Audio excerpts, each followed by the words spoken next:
Hey, this is TJ from tjontheroad.com. This is part 2 of my video series, Synthesizer Basics for Guitar Players. Now, in part 1 of this series, we talked a lot about terminology of synthesizers and how that matches up in parallel to the guitar gear that you're used to using.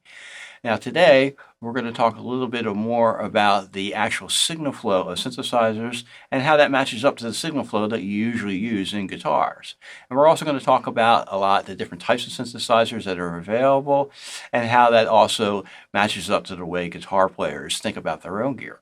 So first off in this video, we're going to talk a little bit about signal path or signal chain, something guitar players are all familiar with. You're looking at here a synthesizer is the ASM Hydrasynth from Ashun Sound Machines. Why did I pick this synthesizer to look at? Because it has this section here. It's called the module section, and it actually explains the signal path of this synthesizer. Now you'll see it has here the 3 oscillators. And then after that, it has what they call mutants. And mutants are just modifications that can be done to the sound of the original oscillator. After that, it has a mixer section. After that, it has a filter section. This one has 2 filters. And you'll see on the top row and on the bottom row, it has a number of envelopes and a number of LFOs that could be used to modify the oscillators, the mutants, and the level in the mixer, the filter, all different things. Then it has an amp. Then it has effects. So how is this like what guitar players are usually used to? Well, this is what I've done. I've laid out some pedals here. Now let's just say, for example, you are in a 3-guitar band. 3 guitars without any egos. Now I know that's not really ever true, but just humor me for a minute. You're in a 3-guitar band. Guitarist number 1 plugs into this rig here. Put this pedal into this pedal. Guitarist number 2, they like these pedals. They plug into here and they plug into here. Lastly, 3rd guitar is plugged in here and plugs into here. So your guitar, if you remember, is the oscillator, just like one of the oscillators here. Your overdrive pedals are the mutants or modifiers of the oscillator. Same is true for guitarist number 2. They have their own oscillators, their own mutants. And guitarist number 3 plugs into here, and they have their own set of pedals. Now for this particular instance, the 3rd oscillator doesn't have mutants, but it does have what's called a ring mod. And that's a different type of oscillator. It's a little bit more complicated. Don't worry about that right now. Each one of these guitars, though, they came to rehearsal and they forgot their amp. Now we all know that'll happen. So they're all going to have to plug into the same amp. Oh boy, this is going to sound great. So guitarist number 1 is going to plug into the mixer. You'll see here, guitarist number 1 or oscillator number 1 goes into the mixer. Again, guitarist number 2 is going to plug into the mixer. Guitarist number 3 is going to plug into the mixer. So you'll see this exact same setup in a synthesizer. They all go into one mixer. Then, after that, okay, they're going to go into the filters. Now, as I said in previous videos, the filter is very much like a wah-wah pedal. It moves up and down and changes the point at which the frequency is emphasized and or cut. Just like that happens in a synthesizer. Now this synthesizer actually has 2 different filters, of which can be run in either series, one filter into the next, or they can be run in parallel. In other words, they can be split. So you have 2 different types of filters, or if you wanted to, have 2 different wah-wah type pedals. Next, you'll see after it goes to a filter, it goes into the amp. Now you'll see that oftentimes you have these envelopes and these LFOs. Now, if you remember, we talked about envelopes and LFOs before. Envelopes are where you can vary over time the attack, the decay, the sustain, and the release of the signal. So these envelopes are set to control the level of the filter and the amp over time. The LFOs are also set to do those types of things, or they can also control other things. But for simplification purposes, they can control the filter and the amp. The only difference is that they'll do it in a cycled way, up and down, up and down, up and down, or in a random way, whereas the envelopes will do it in a specific way. You'll see if I hit the envelope here, it'll show the different types of envelopes that are currently set up here and their shapes. Next, after the filter, there's the amp. Now your volume control effectively is like an envelope that you can set the volume that goes into your amplifier. Now let's just say, for example, we're using the effects return on your amplifier. Now I know this particular amplifier doesn't really have an effects return, so don't use the comments to tell me that, please. But if you use the effects return, it's going to go into the amp, it's going to go out, and then you can use your time-based pedals, such things as flangers, delays, phasers, and reverb. Now all that is the signal chain that is very similar to what you would see on a synthesizer. All right, I'm going to explain waveforms to you. Now, I know there's nothing more super sexy than talking about waveforms, but hang in here with me, because waveforms are important to understand how synthesizers work.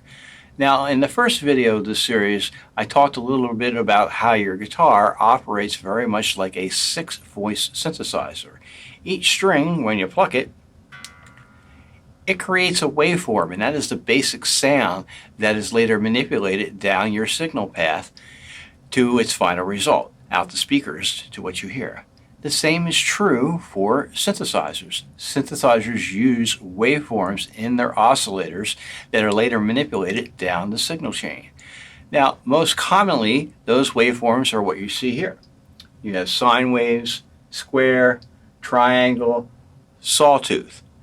There are many other types of waveforms, but these are the most basic types and they're most common types used in subtractive synthesis. Synthesizers generally come in a few different forms. You have analog synthesizers, where the signal path is fully analog. You have digital synthesizers, and then you have hybrid synthesizers, where the signal is both digital and analog components in it. Then you also have the hardware synthesizers, the actual real physical synthesizers, and then you have software synthesizers that live within your computer. What you see here is the Arturia Matrix Brute.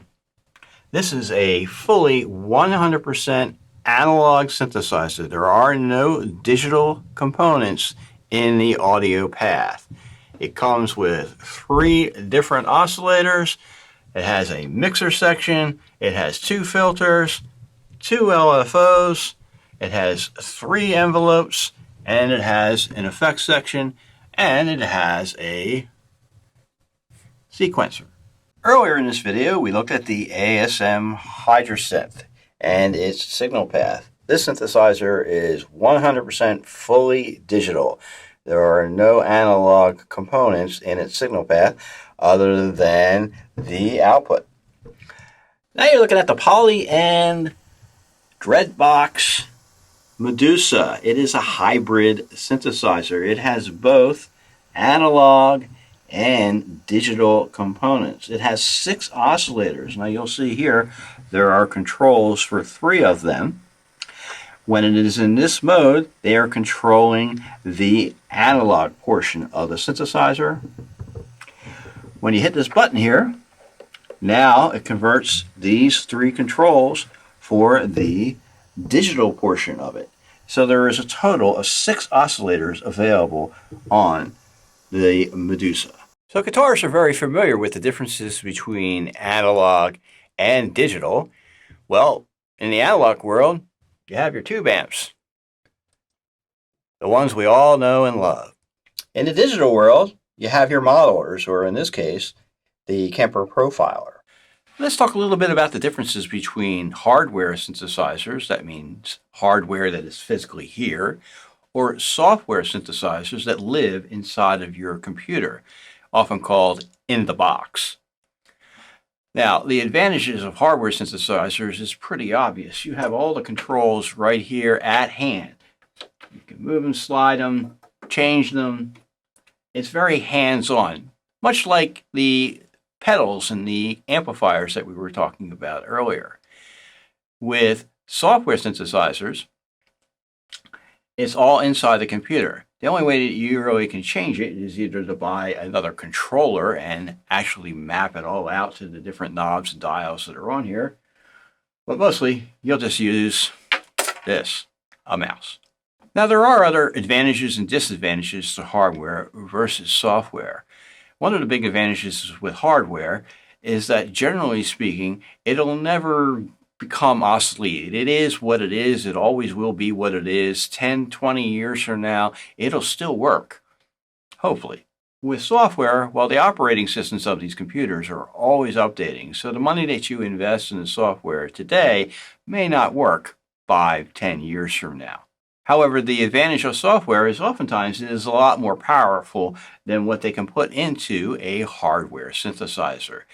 The power of software synthesizers is really only limited by how powerful your computer is. All right, well, guitar players obviously use a lot of hardware, but guitarists also use a lot of software as well.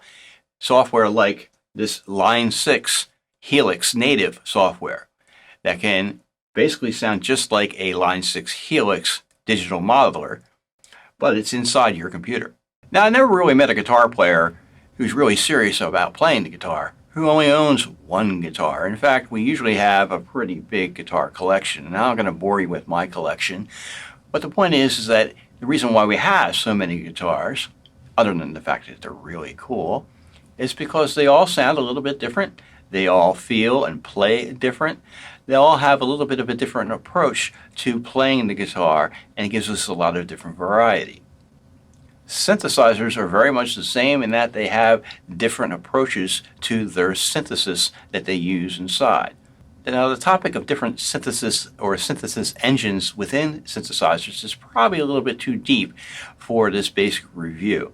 But the point is the reason why that they're there is because they're capable of different sound possibilities other than just your basic subtractive synthesis, which is what we've talked about mostly in this video series. In part one of this video, we talked a little bit again about those different types of synthesis that are available. Now, exploring all those different types is a great fun exploration of sound and a great fun of exploration of different tones. But it can be very expensive to buy all those different types of synthesizers. So usually I would best recommend to look for software emulations. There are a lot of different great types out there, such as Altoria's Analog Lab and their V collection. UVI also has a great collection. There are many different collections that are available that offer different types of synthesis that you can get into and explore. Now, that's very much the same as guitar playing because, well, there's all these different types of amps out there, and we all love amplifiers. That if you bought them all, well, it'd be very, very expensive to buy them all the great, Vox, Marshall, Fender amps, Mesa Boogie amps, all the different variations that are out there.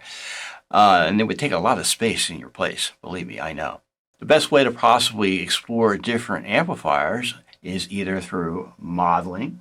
There are all kinds of great modelers that are out, and or through software, such as the Line 6 Helix Native that I mentioned before, or things like Scuffham's F-Gear, or Black Cat Audio's Axiom software. That's it for part 2 of this video series, Synthesizer Basics for Guitarists. Now, I'm not sure I'm going to do a part 3 of this video. If I do, it'll be a lot more detail in regards to the types of synthesis that we had talked about a little bit earlier. So if you want a part 3, please do put that information that you're looking for in the comments section and make sure you hit subscribe and share, because it really does help support this channel. And I want to thank you for watching. Thank you for your support. And make sure you do check out tjontheroad.com for more to come.